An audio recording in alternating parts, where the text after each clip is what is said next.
और मैं शुरुआत करना चाहती हूं जो तस्वीरें हमारे पास आई हैं। पहले तो फिजियोथेरेपी को लेकर सवाल, मुझे फिजियोथेरेपी को सवाल पहले उठा, अब फिजियोथेरेपी नहीं, बहुत ज्यादा तकलीफ थी, बहुत ज्यादा दिक्कत थी, बैक का ऑपरेशन हुआ, सर्जरी हुई, उसके बाद फिजियोथेरेपी की जरूरत पड़ी।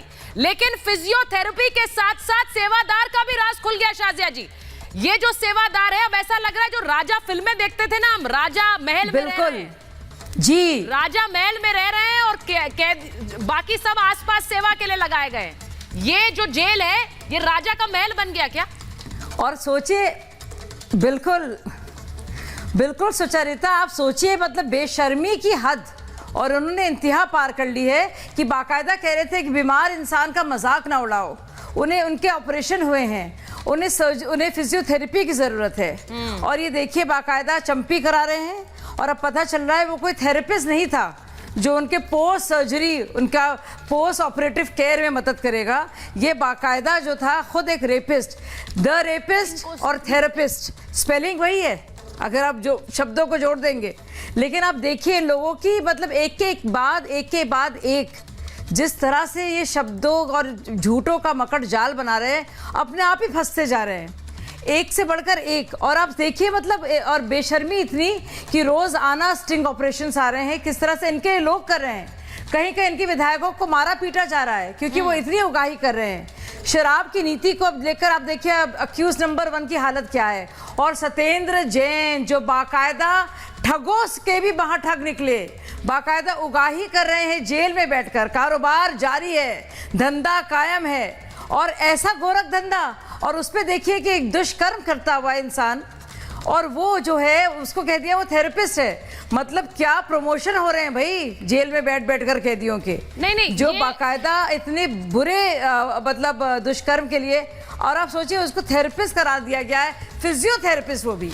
मैं एक बार मैं जरा बताना चाहती हूँ अमरजीत जी, शाजिया जी, अमरजीत जी को एक बार जरा बताऊं, क्योंकि संजीव कौशिक जी बस पहुंच रहे हैं थोड़ी देर में।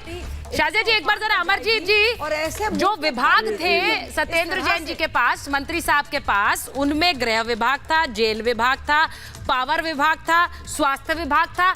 अब ऐसा लग रहा है बिल्कुल फिट है, क्योंकि इन्होंने जो है स्वास्थ्य विभाग यानी अपने स्वास्थ्य के लाभ के लिए, जेल विभाग यानी जेल को अपना गृह विभाग यानी घर बना लिया, ऐसा लग रहा है सर।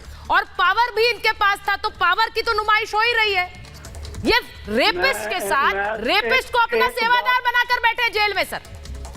आपकी बात का जवाब देना चाहता हूँ। जो जेल में चले जाते हैं वो हवालाती या कैदी कहलाते हैं, ना के मिनिस्टर। और इनको पकड़ के जेल में घेरने वाले बीजेपी है, सेंटर में बीजेपी है। जेल की जो सुरक्षा है वो CISF इनको दी जाती है, वो सेंटर के अधिकार में है। पुलिस दिल्ली की सेंटर के अंडर में है।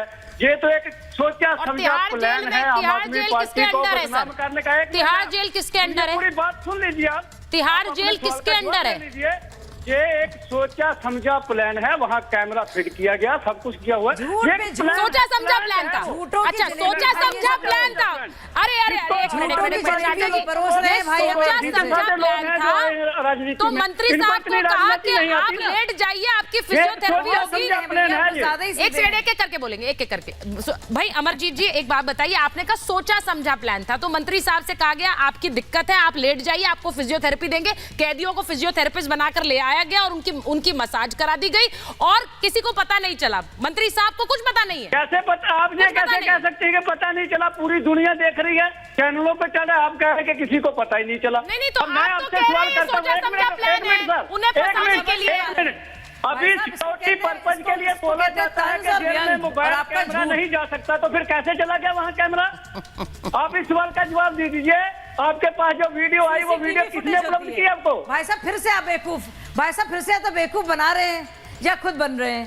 ये देखिए सीसीटीवी हम लोग बेवकूफ ना तो बना रहे हैं बहन जी, ना बन रहे हैं। हम लोग ये कह रहे हैं कि इतनी हाई सिक्योरिटी में कैमरा कैसे चला गया, आप इस बात का जवाब दे दीजिए। भाई साहब, इतना झूठ बोला है, समझा इतना प्लान झूठ था बोला बीजेपी है। का, जो कि झूठों की इलेक्शन में बहुत इमरती प्लान आपने- बीजेपी ने झूठ बनाए, की सब जलेबी फेल हो तो गए। देते थे, अब लेकिन एक ना अब तो कोई ना कोई नया इमरती ड्रामा बना तो रहे हैं। रचेंगे ही वो। झूठ की इमरती और बालूशाही जो आप पेश कर रहे हैं ना भाई साहब, वो बहुत ही वो जो रोजाना आप जो दुकान में बैठकर गोल गोल जलेबी बनाते हैं और वो मकड़ जाल बन गया आपके झूठों का, और लोग हंस रहे हैं अरे आपके ऊपर। सुनिए और मैम, कह रहे हैं, आपको ये शेम, बता दूं शेम, कि जलेबी शर्म को करो। किसी को पता होता है बुरी कि हालत है टेढ़ी आपकी होती है, भाई मगर जो साहब। सीधा दिखता है वो इतना आप सीधा किस दिखता मुंह नहीं से है। किस अच्छा, मुंह से एक बात मिनट। तो है कि किस आप मुंह मेरे से सवाल का किस जवाब मुंह दे से आप दीजिए कि बचाव पुलिस कर रहे हैं? आपके कंट्रोल में है, आप किस सिक्योरिटी मुंह से आपके आपको कंट्रोल शर्म में नहीं है, आ रही है? तो वहाँ कैमरा आपको कैसे शर्म नहीं आ चला रही गया? अच्छा पुलिस आप अब पुलिस इस से बात का घृणा जवाब नहीं हो दे रही दीजिए है? मुझे। अच्छा, एक एक आपको करके, एक अपने एक से करके। घृणा नहीं हो रही है? भाई मैं अपने से हैरान नफरत हूँ नहीं हो रही है अमरजीत आपको भाई जी, साहब, ऐसे बोल रहे हैं आप। मैं अमरजीत अपने जी से हैरान नफरत इस है। बात पर हूँ कि इतना सब कुछ होने के बाद भी